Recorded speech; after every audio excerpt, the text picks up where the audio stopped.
अस्सलामुअलैकुम वरहमतुल्लाह। ये दिल्ली गेट है जी लाहौर का।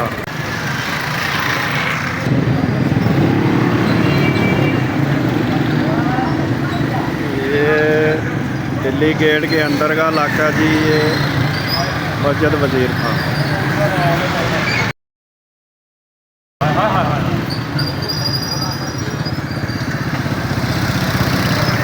ये अंदरून लाहौर का इलाका है।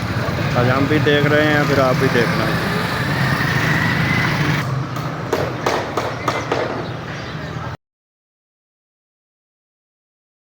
ये हालत है जी।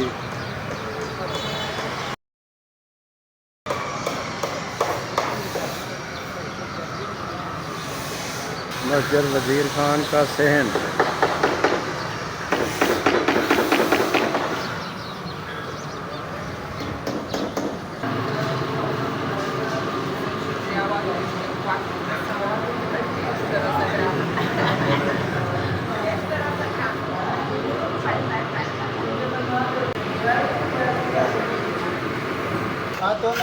जी मस्जिद का तमीर का काम जो है शुरू है तकरीबन 500 साल जी। बगाए बगाए होंदी रही जी जी। जी होनी शुरू हुई है 2017 से शुरू हुई अजे तक हो रही है। हाँ जी, हो रही मुख्तलिफ जगह से काम हो रहा जी। इनू वेखण वास्ते कितों कितों लोग आते हैं? पूरे आल वर्ल्ड दुनिया तो आते हैं। ठीक है। हर मुल्क का बंदा आता है, हर मुल्क।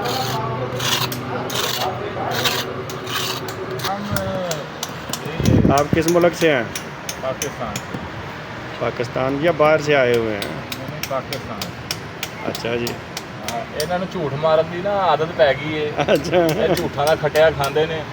ਅੱਲਾ ਬਰਕਤ ਇਹਨਾਂ ਜ਼ਿਆਦਾ ਪੈ ਜਾਂਦੀ, ਝੂਠ ਮਾਰਦੇ ਨੇ। मस्जिद च बह के भी ਮਸਜਿਦ 'ਚ ਬਹਿ ਕੇ ਝੂਠ ਮਾਰਦੇ ਨੇ।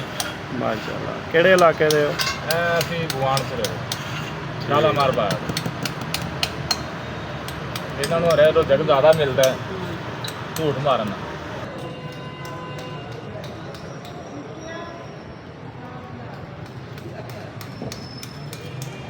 ये देखो जी अंदरूनी हिस्सा देखो मस्जिद वज़ीर खान का। ये टूरिस्ट आए हुए हैं, गोरे लोग भी हैं अंदर और हम लोग भी आए हैं देखने के लिए।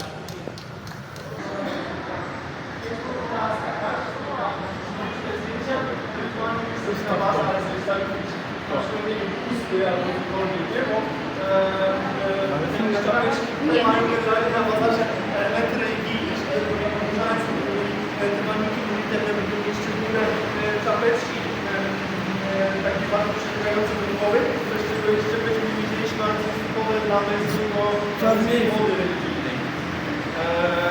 Mogę mniejszy? Na zewnątrz, inaczej nie możemy tutaj spędzić czas. 5 koło nas spotkamy się na zewnątrz i też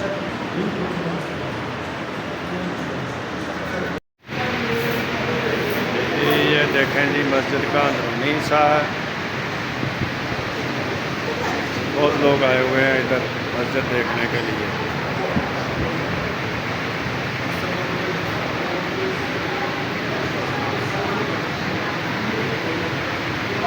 इसको मस्जिद वज़ीर खान कहते हैं, लाहौर में है ये, दिल्ली दरवाजे के अंदर।